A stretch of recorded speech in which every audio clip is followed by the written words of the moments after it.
Vida de médium. Um principiante.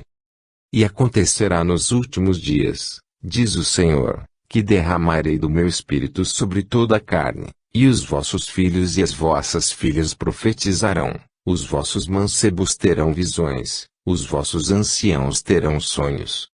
Lucas. A história de todos os médiuns que se fizeram mais conhecidos é caracterizada por obsessões, transtornos de conduta, sofrimentos, silêncios homéricos, e a integração do espírito da doutrina, quando a conhecem. Divaldo Pereira Franco. Deus é uma luz tão poderosa que não temos condições de concebê-lo. Nossa referência para contato pelo pensamento são nossos amigos espirituais. Ana Lúcia Lopes Ribeiro.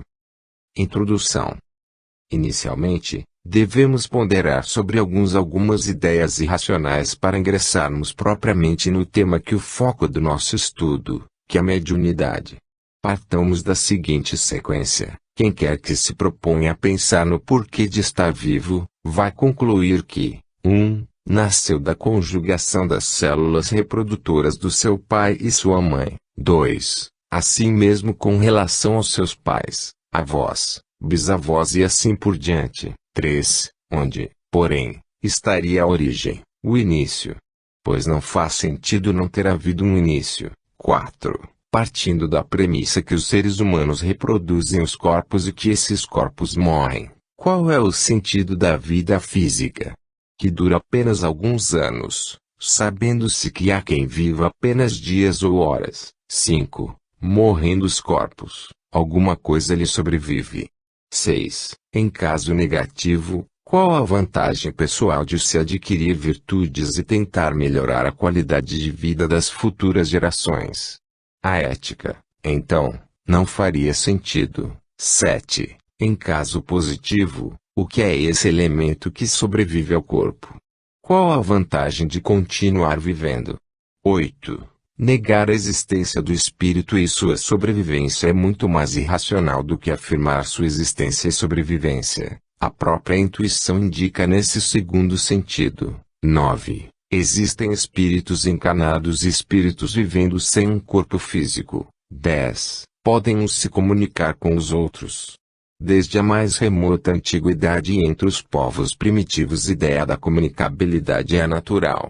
Feitas estas considerações, negadas apenas pelas mentalidades dominadas pelo orgulho, que não se curvam nem diante de Deus, pois ele não criaria seres destinados a uma vida tão curta, passemos ao que interessa a este estudo, ou seja, a mediunidade, que é a faculdade que alguns encarnados têm de entrar em contato mais ou menos explícito com os desencarnados.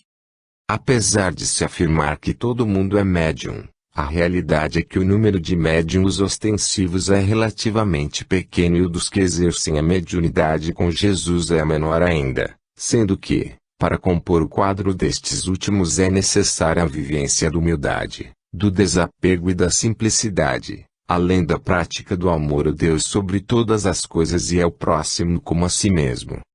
Ser médium com Jesus é pensar, sentir e agir com o máximo possível de caridade para com todos e não apenas com os amigos e parentes, em todas as horas e lugares e não apenas nos ambientes religiosos, nos dias e horários das reuniões e nos instantes de culto.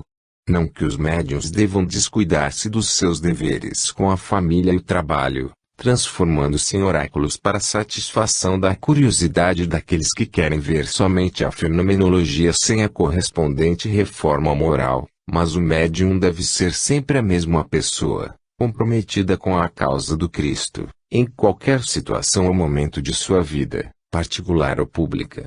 Ninguém consegue separar sua individualidade em 2 ou 3 partes. Somos um em tudo que fazemos, se quisermos ser coerentes e íntegros. A afirmação de Divaldo Franco de que os primeiros anos de vida dos médiuns são caracterizados por vários distúrbios psíquicos significa que, até que se ajustem realmente à ética do Cristo, estarão sujeitos a oscilações mais ou menos acentuadas, que provocam, muitas vezes, estranheza das outras pessoas, que os costumam caracterizar como desajustados, quando não como alucinados ou loucos. A mediunidade pode ser comparada a uma antena parabólica, que atua como instrumento de captação de canais não registrados pelo que não são médiuns. Com a melhoria moral, a realização de boas obras em favor da humanidade e o estudo, a faculdade mediúnica vai se apurando, até chegar a um refinamento tal que surpreende os próprios médiuns, pois a espiritualidade superior e os amigos espirituais têm interesse em ajudar os encarnados a evoluírem moralmente, utilizando, para tanto, médiuns sintonizados com o bem. É preciso que o médium traga na sua programação reencarnatória a mediunidade, para ser útil-se aos outros, pois não se improvisam médiuns nem se fazem tais, a meio de uma encarnação, pelo simples estudo das obras específicas ou frequência cursos realizados nos centros espíritas ou equivalentes, como acontece com o estudo das ciências do mundo. Ivone do Amaral Pereira afirmava que quem é médium com tarefa específica já nasce dotado de tal faculdade, tendo de submeter-se, no mundo espiritual, a longa e porfiada preparação teórica e prática. Porque alguns são médiuns e outros não é uma indagação que somente os espíritos superiores sabem responder a cada um individualmente. No caso de quem está orientando esse estudo e do médium que serve de canal para sua materialização no mundo terreno, ambos são médiuns com tarefas específicas, portanto, com responsabilidade se falharem nas suas atribuições. Por isso, o empenho em serem fiéis à verdade, para que aqueles que compulsarem estas páginas possam se beneficiar com as informações aqui contidas, apesar de não representarem revelações das altas esferas da espiritualidade superior, mas aquilo que se aprende e sabe nas esferas mais próximas do mundo terreno. Neste estudo pretendemos refletir um pouco sobre alguns aspectos da vida dos médiuns em geral, como incentivo para eles, que devem entender que o bom desempenho da sua tarefa é primordial para o sucesso da sua encarnação. Ninguém nasce na carne com uma tarefa específica na mediunidade simplesmente para a satisfação da própria curiosidade ou da curiosidade alheia, mas sim para trabalhar real e concretamente pelo bem de todos. Trata-se, ao mesmo tempo, do resultado do desenvolvimento espiritual como também de uma bênção de Deus, pela qual responderemos pelo bom ou mau uso que dela fizermos. No Evangelho de João há uma afirmação muito significativa sobre a mediunidade, que é o seguinte: depois dessas palavras, soprou sobre eles dizendo-lhes, recebei o Espírito Santo. 1. As primeiras manifestações a médiuns, como Francisco Cândido Xavier, Divaldo Franco e Ivone do Amaral Pereira, que, desde a mais tenra infância, apresentam suas faculdades mediúnicas ostensivas, muitas vezes preocupando os adultos do que com eles convivem. Outros vão manifestar suas faculdades de forma mais clara no eclodir da adolescência, variando de caso para caso. Todavia, é certo que, sendo uma faculdade inata, sempre se revela, apesar de nem sempre ser tida como tal pelas outras pessoas, que encaram os fenômenos até como sintomas de desvio psicológico ou psíquico. Quanta gente frequenta os consultórios de psicólogos, de médicos neurologistas ou psiquiatras ou os hospitais em geral como doentes, quando, na verdade, são simplesmente médiums em situação de desajuste. É preciso que os profissionais espíritas da área da saúde detectem os casos de mediunidade e encaminhem seus pacientes médiuns aos centros espíritas, mesmo que continuem seu tratamento conforme as orientações da ciência terrena, pois, em caso contrário, dificilmente aqueles pacientes terão solucionado seus problemas realmente. 1.1 Na infância, quantas crianças são classificadas como portadoras de transtornos de aprendizagem e outros problemas que lhes dificultam a vida em família, na escola e com relação à convivência com as pessoas em geral. Muitas dessas crianças são médiums, cuja faculdade poderá dar bons ou maus resultados mais adiante, conforme se ajustem ao trabalho espiritual programado para aquela encarnação. É importante que os pais levem seus filhos às aulas de evangelização infantil, para que, desde a mais tenra infância, recebam assistência espiritual e se ajustem gradativamente às futuras tarefas na mediunidade. Toda construção tem de começar pela base, evidentemente, assim também com relação à mediunidade, que necessita do aprendizado teórico acerca do que ela representa e da evangelização da alma, ou seja, sua adequação moral às regras da ética do Cristo. Com o correr dos anos as duas coisas vão acontecendo se houver a necessária assistência e participação de pais e evangelizadores.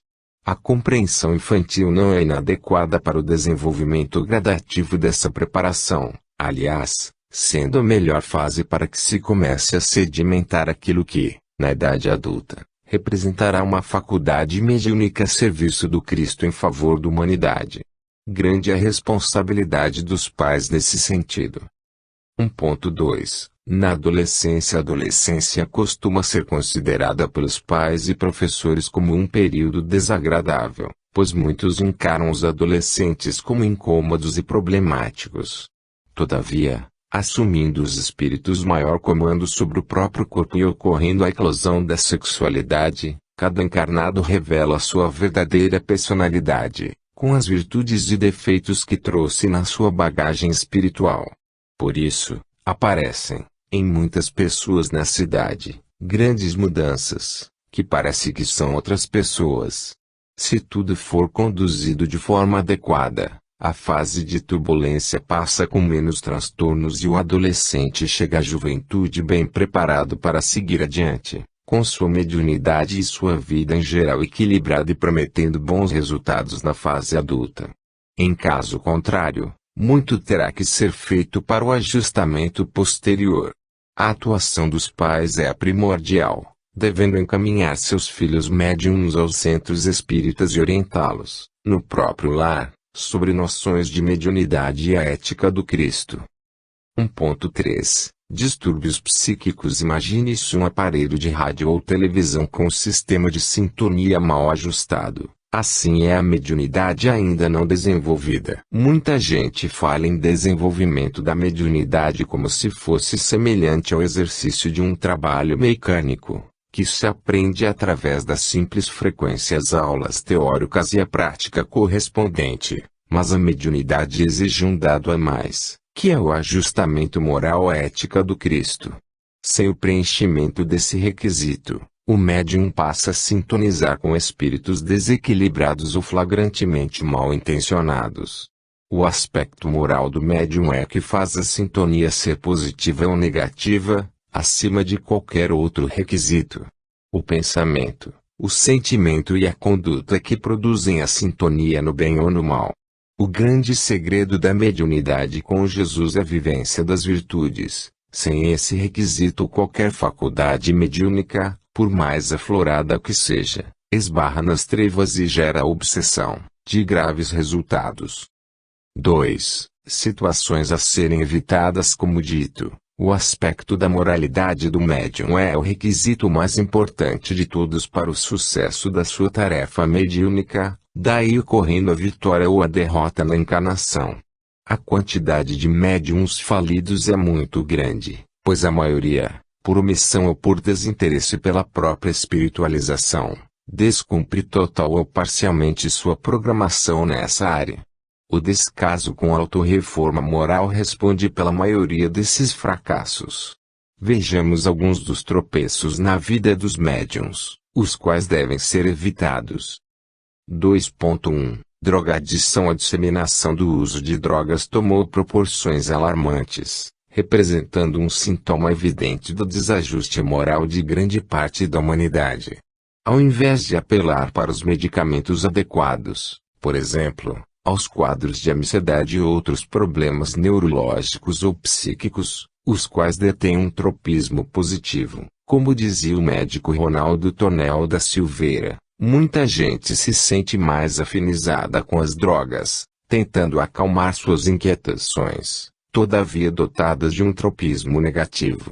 Com o estresse da vida moderna, quando o desgaste nervoso é muito grande, é muito difícil manter-se calmo o tempo todo, daí surgindo muitas doenças de fundo neurológico, mas, Mesmo que se tenha de utilizar medicamentos, o principal meio de equilibrar-se é a intenção sincera e persistente de viver conforme a ética do Cristo, única fórmula infalível para se adquirir a paz interior.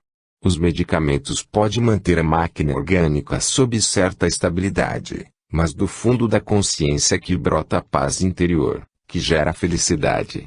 A maioria das pessoas, todavia, não investe na autorreforma moral e, portanto, muitos vão gradativamente adoecendo o corpo de dentro para fora e de fora para dentro. No primeiro caso, com a irritabilidade, o egoísmo, a impaciência e outras atitudes inconvenientes, e, no segundo caso, com uma série de outras inconveniências, dentre as quais o uso de drogas, principalmente entre os jovens. Imagine-se a sintonia do médium usuário de drogas. Na verdade, grande parte desses jovens que se entregam às drogas é composta de médiums, subjugados por espíritos viciosos, que os exploram fluidicamente, vampirizando suas energias, que deveriam ser empregadas de forma útil para as pessoas em geral e eles próprios. A cura desses doentes do corpo e da mente se consegue apenas a longo prazo, pois o próprio íntimo dos dependentes químicos se encontra em grande desajuste, não se tratando de mera anomalia nervosa, mas de distúrbios morais graves, que costumam ficar encobertos pela intenção dos pacientes de não enfrentar seus próprios desvios morais no trabalho de autorreforma interior, sem a qual nenhuma cura é possível. Com a autorreforma moral todos os problemas psíquicos, como é o caso desse, se solucionam. A ajuda externa é imprescindível, com passes e fluidoterapia, mas sobretudo com a desobsessão.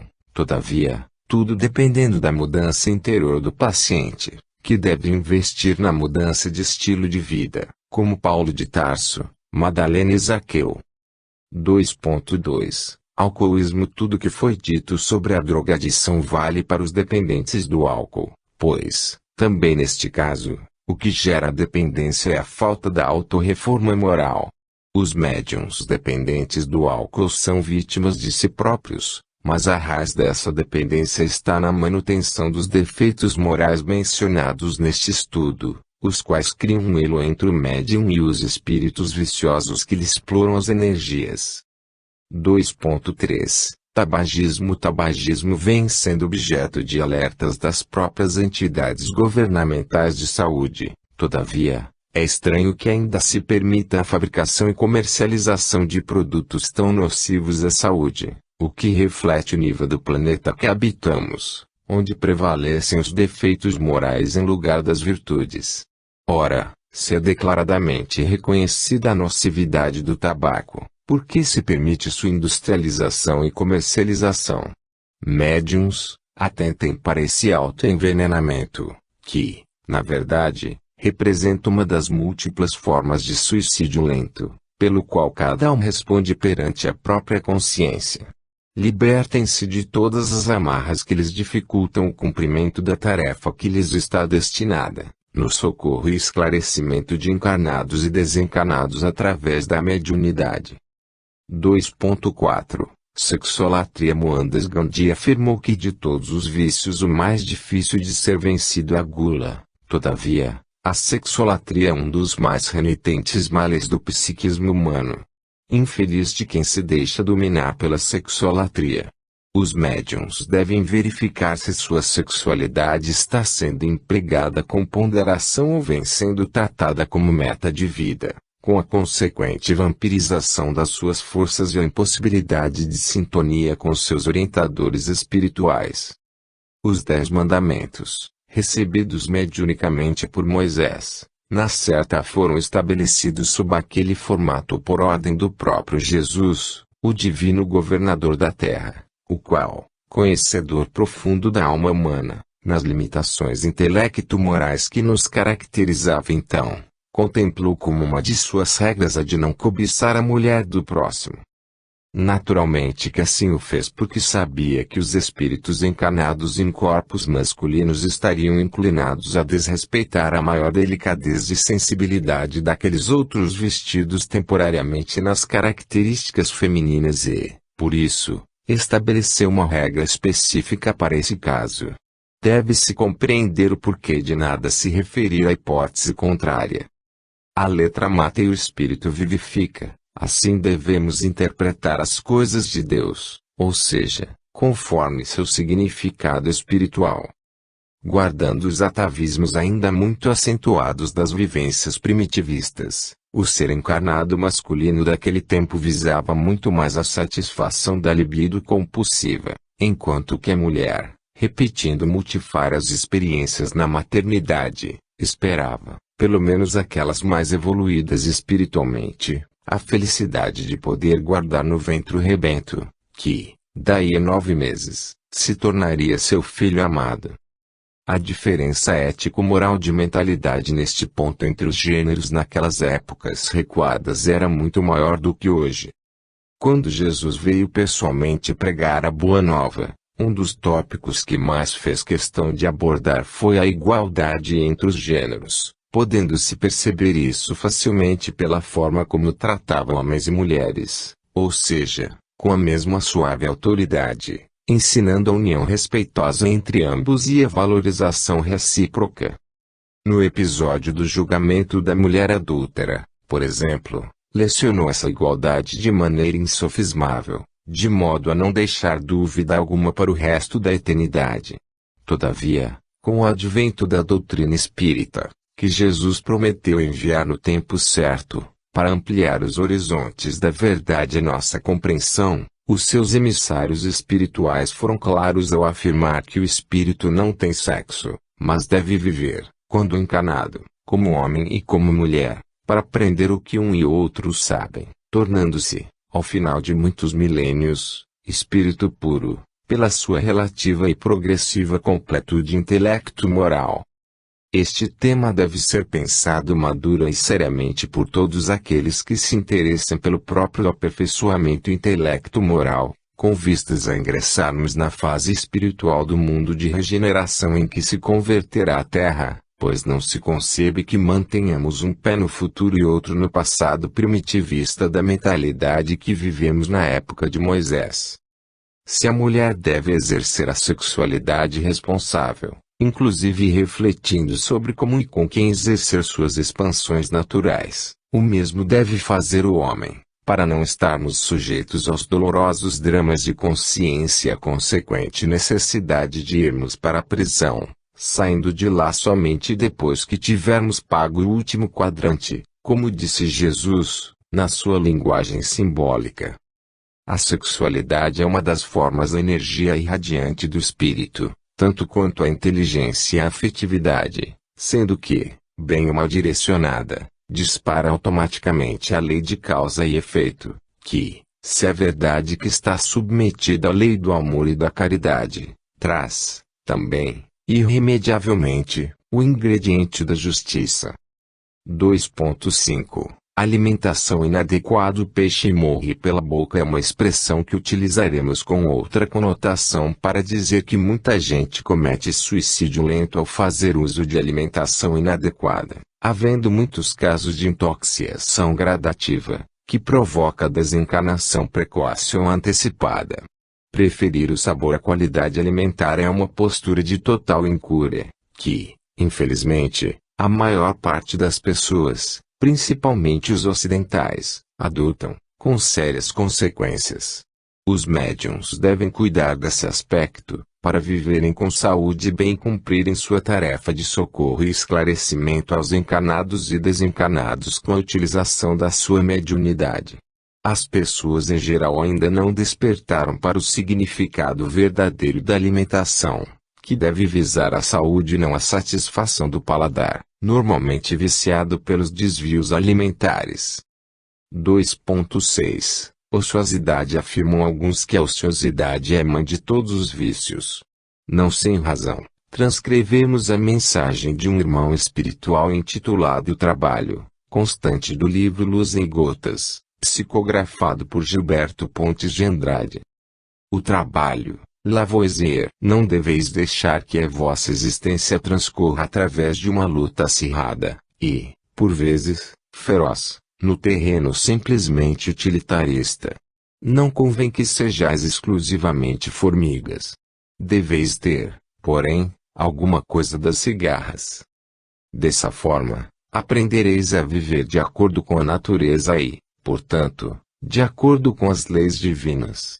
A formiga ensina a perseverança, a ordem e o método, enfrentando e vencendo as escabrosidades do carreiro, e a cigarra mostra a vós o processo de amenizar as asperezas das provações e vicissitudes inerentes à vossa condição atual.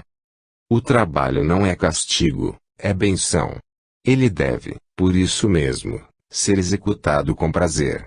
E o meio de conseguirdes trabalhar prazerosamente é eliminar, o quanto possível, o cunho egoístico de que ele se reveste no mundo onde viveis.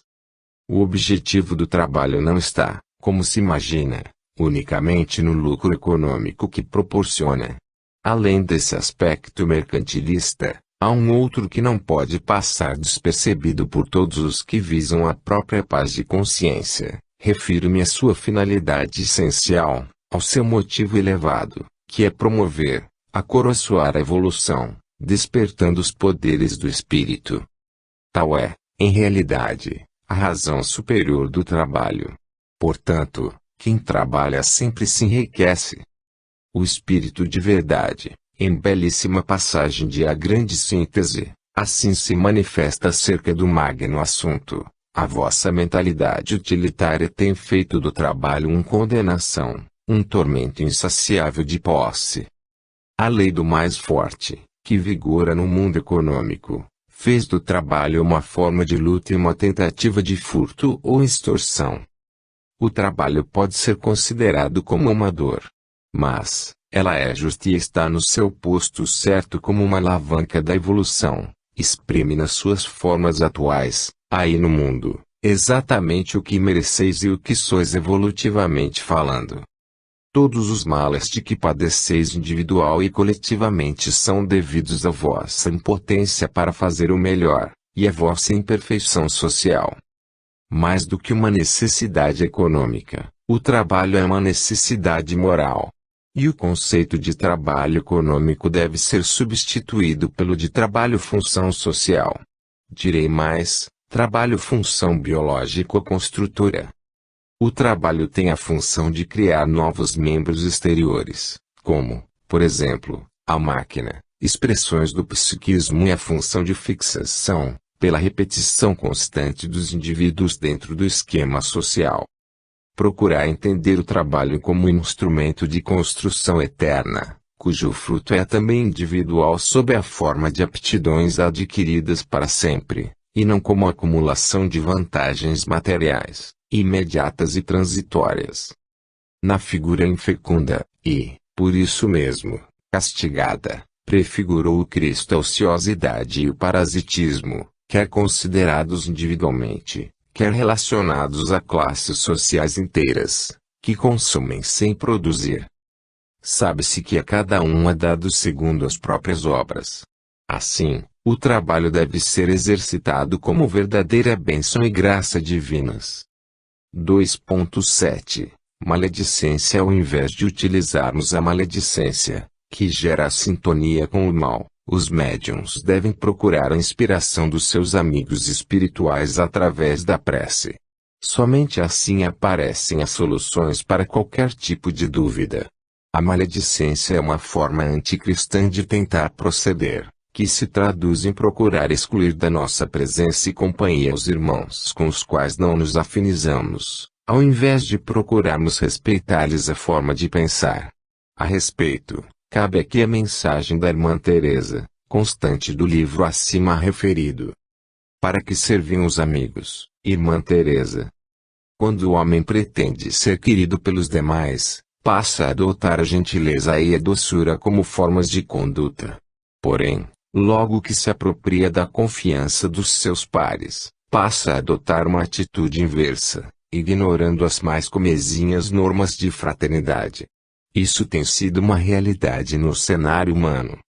E não acrediteis que os deslizes, relacionados às regras da gentileza, devam ser atribuídos ao modus vivendi atual das coletividades humanas. Pois, Embora seja razoável asseverar que não há mais tempo para as pequeninas normas de etiqueta, devemos saber que uma palavra de amizade, uma expressão delicada, um gesto de meiguice, um sorriso ou um aceno cordial sempre encontram guarida, mesmo naqueles que pareçam indiferentes às boas maneiras.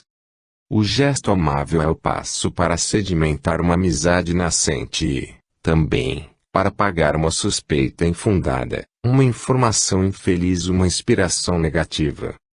Não aguardeis, porém, que os outros tomem a iniciativa de serem gentis para convosco, a iniciativa deve ser vossa.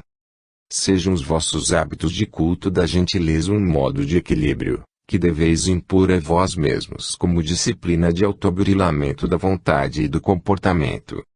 E, agindo assim, estareis preparados para viver nas colônias espirituais, para onde transferireis, mais tarde, vossa residência, em cujo ambiente preponderam o respeito e a cordialidade, a gentileza e o afeto. Como ninguém tem a obrigação de vos amar, antes deveis amar os outros.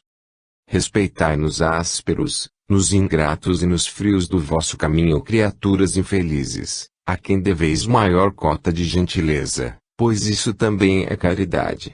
E deveis agir assim, principalmente, em vosso próprio lar e em relação aos vossos parentes. Para a vitória sobre vós mesmo, imprescindível será vos submeterdes eficiente programa de ação nesse sentido, que não pode ser negligenciado. São necessárias autoanálise, trabalho sincero, prece constante e sadia convivência com os mais infelizes. Recordar que a vida física é breve, por mais longa pareça. A oportunidade abençoada que vos chega não é casual, aproveitai-a, gerando simpatia e fazendo bem, porque o vosso objetivo agora é o aprimoramento espiritual. Dignificai a vossa fé, traduzindo-a em serviços aos vossos semelhantes, como a fonte que se confia ao próprio curso, guardando a bondade por destino. Grandes e pequenas ocorrências desfavoráveis sobrevirão, induzindo-vos a declarar, no mundo íntimo, a revolução da revolta incontida, qual se devesseis quebrar, em crise de ira, a escada que a vida vos destinou a escalada para o mais alto. Entretanto, quando ainda tenhais de comprar o vosso equilíbrio a preço de lágrimas, deveis suportar o tributo da conquista que realizareis na direção da vossa elevação.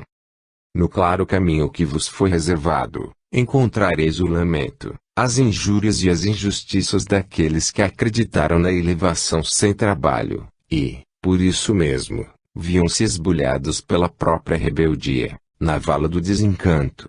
E encontrareis, também, os que transformaram a própria liberdade em passaporte para a demolição, angustiados na descrença que geraram para si mesmos.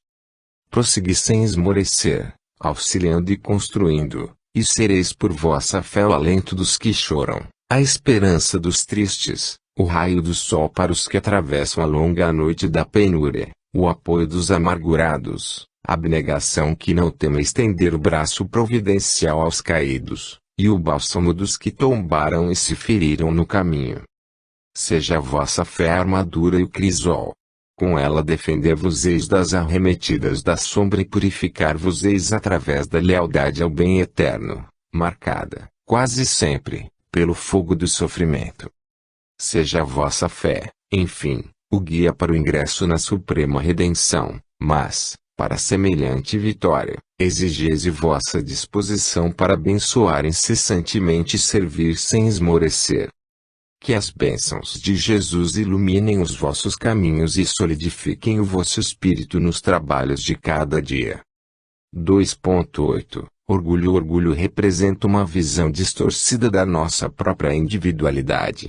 Somos seres em evolução, membros de uma hierarquia onde há um número infinito de seres mais e outros menos evoluídos que nós. Podemos muito aprender com uns e outros e podemos muito ensinar também.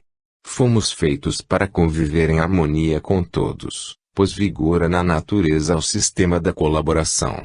Julgar-se feito de ciência mais apurada é ignorar as próprias leis divinas, uma vez que Deus não ama mais um filho que o outro. A posição que ocupamos na sociedade representa a mera diferenciação no tipo de trabalho que nos foi destinado na presente encarnação. Isso sem contar que ora nascemos com missões socialmente destacadas, ora com atribuições pouco valorizadas. Tudo isso faz parte do nosso aprendizado. Também é de se considerar que o que vale não é o posto, mas a forma como desempenhamos nosso trabalho, com ou sem a ideia de amor universal. A autoanálise permanente nos ajuda a não nos orgulharmos dos destaques que venhamos a receber nem nos revoltarmos com as aparentes humilhações que venhamos a sofrer. Paulo de Tarso, depois de experimentar o prestígio e poder como Saulo, passou sob chuvas de humilhações no cumprimento da sua gloriosa missão de universalizador do cristianismo. Todavia, tendo consolidado em seu íntimo a virtude da humildade, encarou aqueles reveses como necessários ao próprio progresso espiritual. Ninguém consegue evoluir sem adquirir humildade, que não significa andar andrajoso e sem higiene, mas sim saber da posição de simples colaborador no universo de servidores do mundo material e do mundo espiritual. Somos meras engrenagens de uma máquina imensa, não sendo ninguém substituível nem indispensável. Nem por isso deixaremos de dar nossa contribuição, grande ou pequena. Madre Teresa de Calcutá dizia que sua atuação não passava de uma gota no oceano, mas sem isso o oceano seria mais pobre. 2.9 Egoísmo. O egoísmo representa todo excesso na concessão de vantagens a si próprio. É normal que cada um invista em seu próprio desenvolvimento, mas se torna doentia a preocupação exagerada com sua pessoa. A educação que muitos pais e mães dão aos próprios filhos é voltada para o egoísmo, centralizando-se nos interesses da família e esquecendo-se de ensinar-lhes, pela exemplificação mais do que pela palavra, que fazemos parte da grande família universal, formada por toda a humanidade. A história de Romeu e Julieta aponta a triste rivalidade entre duas famílias, que, somente com a morte trágica de seus respectivos filhos, romperam o círculo vicioso do ódio recíproco. O egoísmo representa a prevalência do instinto animal sobre a própria inteligência, pois, enquanto esta última mostra as vantagens da cooperação entre os seres, o primeiro instiga o exclusivismo e as disputas irracionais. O espírito André Luiz afirma que quando cada um entender que vale a pena ser bom, vai ser bom até por interesse, mostrando que a fraternidade gera amizades sinceras e retorno compensador, enquanto que o egoísmo só produz disputas inúteis e produz as desavenças mais encarniçadas. A violência e a guerra são frutos, respectivamente, do egoísmo individual e coletivo. O intercâmbio entre os povos aos poucos vai à maina do egoísmo, demonstrando que as trocas são necessárias entre eles. A globalização induz a amizade entre as nações e os cidadãos dos diferentes países. O próprio esporte ajuda a unir a humanidade, tendo começado sua missão gloriosa nas Olimpíadas da Grécia Antiga, quando as cidades-estado participantes interrompiam até as guerras no período daquelas importantes e educativas atividades esportivas.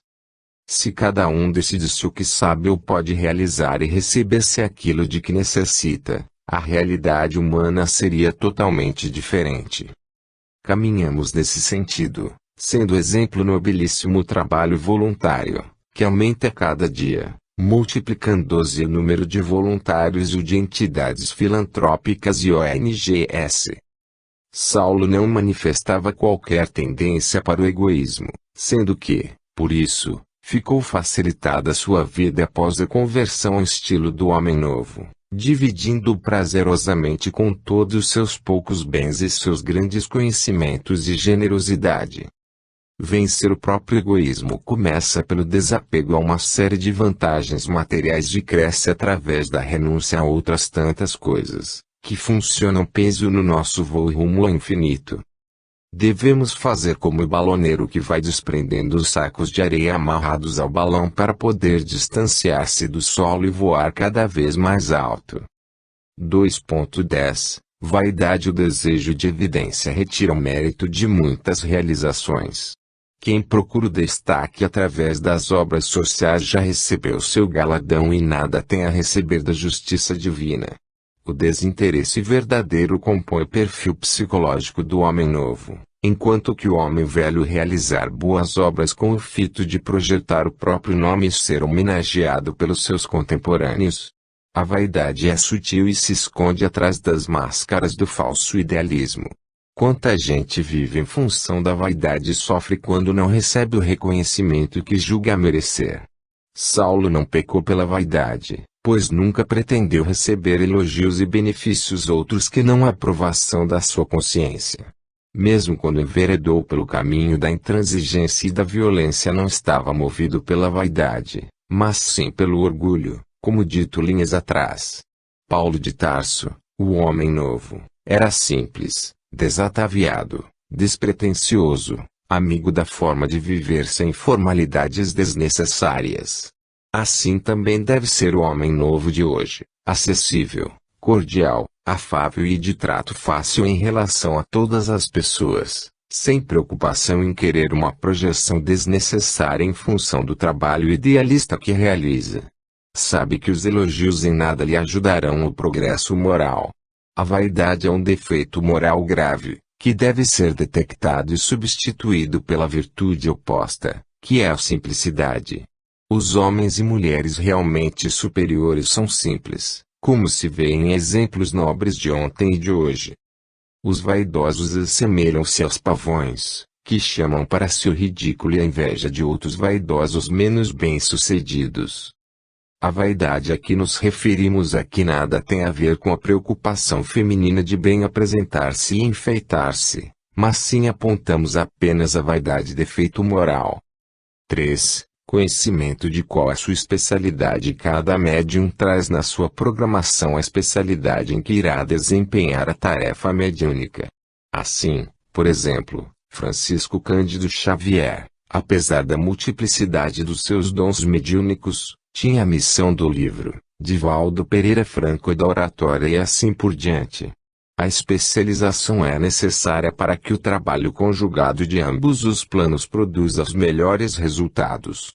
Cada médium deve saber qual sua especialidade e dedicar-se a ela de corpo e alma, aperfeiçoando-se nela em termos teóricos e práticos, mas, sobretudo, aperfeiçoando-se moralmente, pois, somente através das suas emanações psíquicas harmonizadas com a ética do Cristo, terá condições de realizar sua tarefa sob a inspiração dos seus orientadores espirituais. Tanto quanto os profissionais terrenos têm de aprender a teoria e a prática da sua atividade laboral, o mesmo acontece com os médiuns quanto a preparação e desenvolvimento da sua mediunidade especializada, que vem desde antes da encarnação, quando fui aluno em uma das colônias espirituais dedicadas a esse tipo de trabalho. A especialidade veio programada desde essa época e não será com um pouco de treino durante a encarnação que um médium estará pronto para passar a outra modalidade, além de que estará prejudicando todo um planejamento, realizado muitas décadas antes.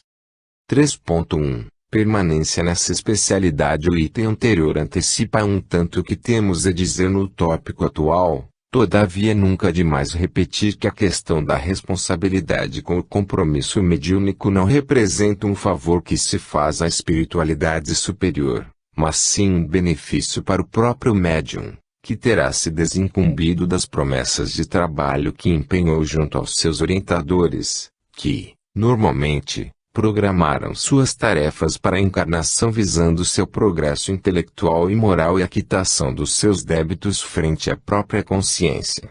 O médium que fale terá de reencarnar para repetir a tarefa, apenas que, normalmente, contando com dificuldades maiores que as anteriores. A mediunidade não é um apêndice na vida do espírito, mas sua tarefa mais importante, ao lado de um ou outro dever especial, como junto a algum parente ou outro compromisso espiritual. O número de falidos, infelizmente, é muito grande, pois a maioria dos que nasceram com a tarefa da mediunidade preferem seguir os caminhos do mundo e acreditam que a tarefa mediúnica é secundária. Alguns outros, a meio do caminho, por alguma razão, abandonam sua especialidade e optam por outras áreas, igualmente fracassando, mesmo que não totalmente. 3.2 Não há especialidades mais importantes que as demais. A psicografia e a oratória não são mais importantes que a doação de fluidos nem qualquer outra modalidade, pois o que conta é a grandeza interior do médium e não a especialidade. Dispensável estarmos a alongar este tópico, porque todos sabem que o que conta realmente é o pensamento mais ou menos sublimado do médium, casando-se com um dos espíritos que o orientam. Não há razão para endeusamentos nem desprezo com base no tipo de mediunidade que cada um exerce. 3.3 Integração em um grupo espírita. Há muitos que se dizem médiuns psicógrafos, mas não exercem essa faculdade, como aos passistas que são espíritas não praticantes e assim por diante. Quem é médium espírita tem de estar no seu lugar próprio, que é um centro espírita, não se justificando sua omissão nesse sentido, mesmo quando alegue desempenhar outras funções no centro que frequenta. Médium que não exerce sua faculdade está deixando de cumprir sua tarefa, para a qual se preparou por décadas seguidas. 3.3.1 Escolha do grupo. Faz parte da programação de cada um reencontrar no mesmo centro espírita seus companheiros da colônia de onde provieram.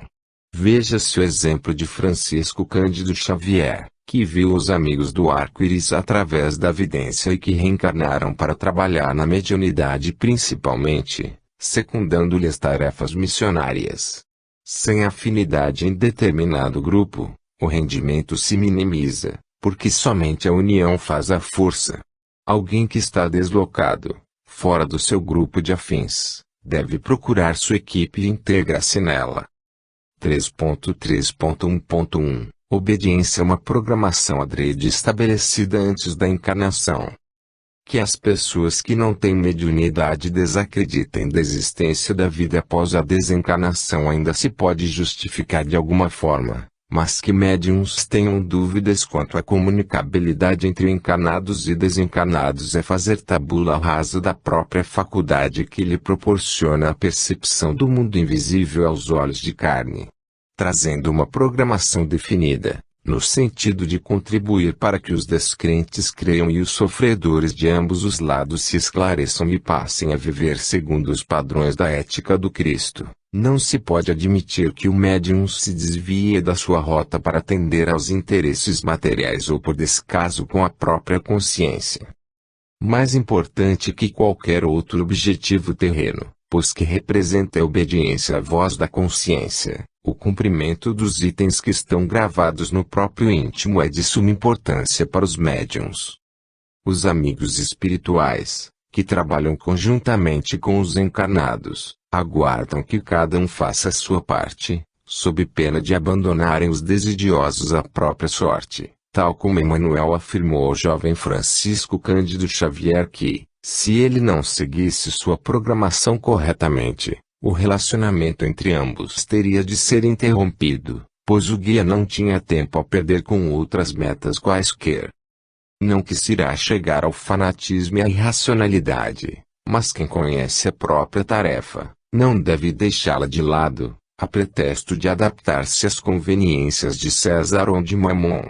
A expressão que Jesus utilizou a respeito é séria: deixai aos mortos a tarefa de enterrar seus mortos.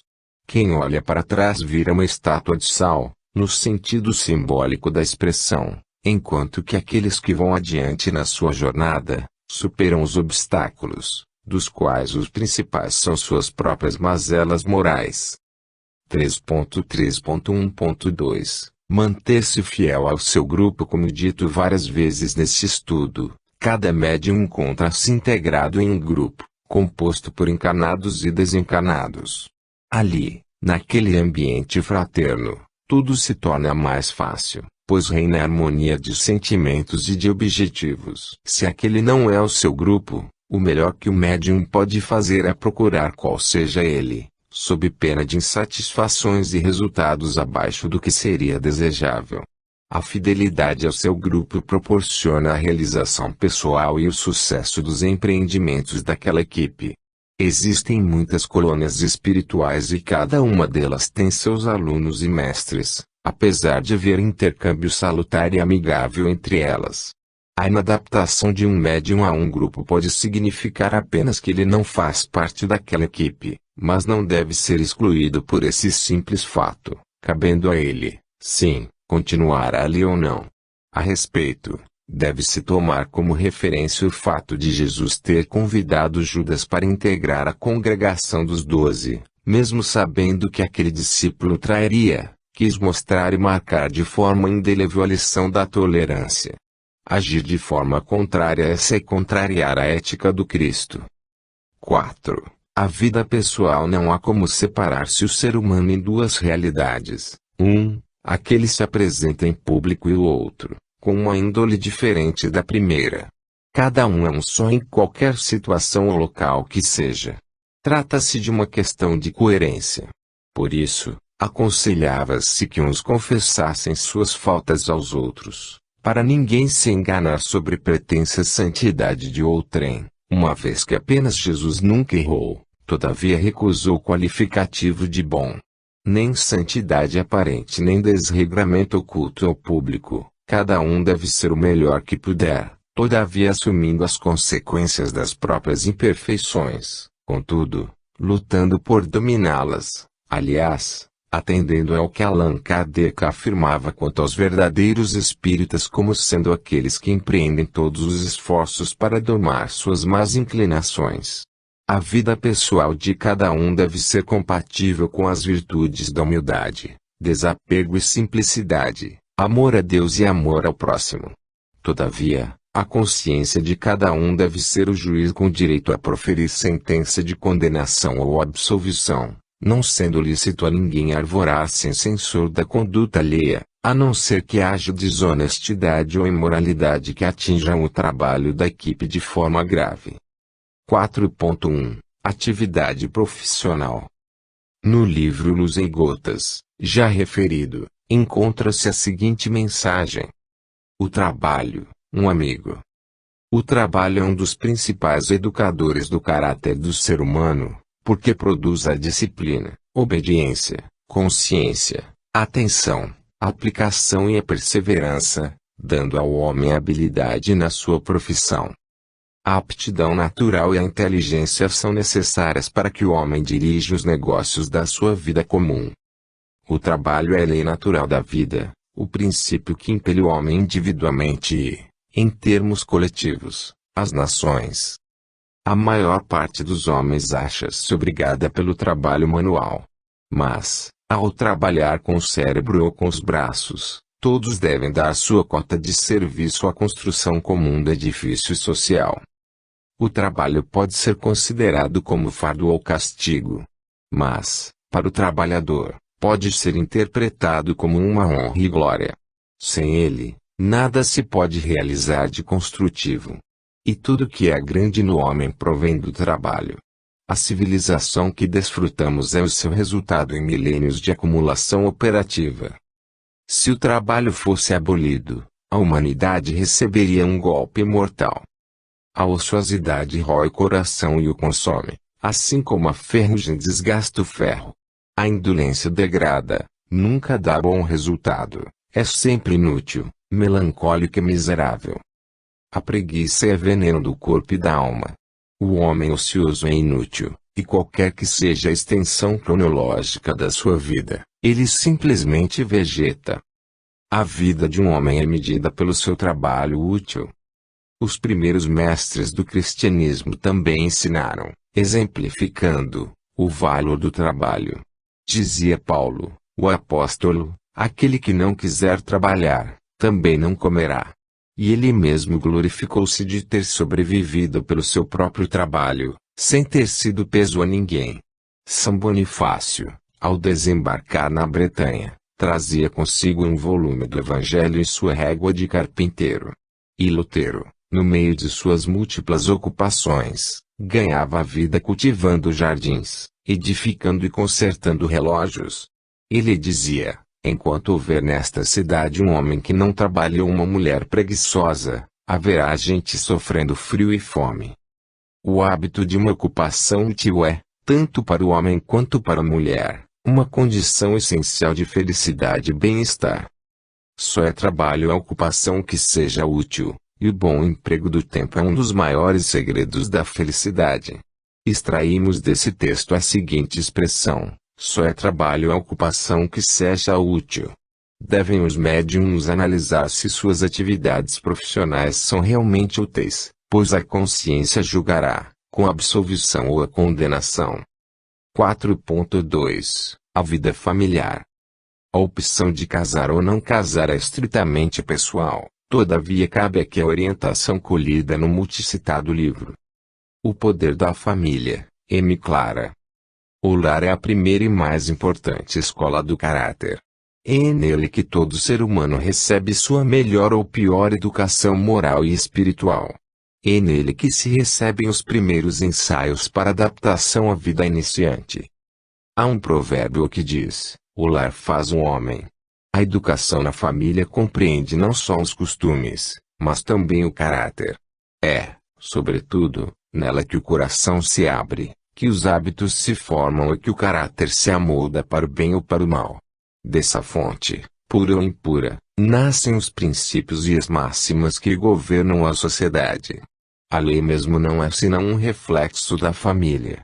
Os mais pequenos fragmentos de opinião, semeados no espírito das crianças na vida familiar, brotam nela, mais tarde convertem-se em opinião pública.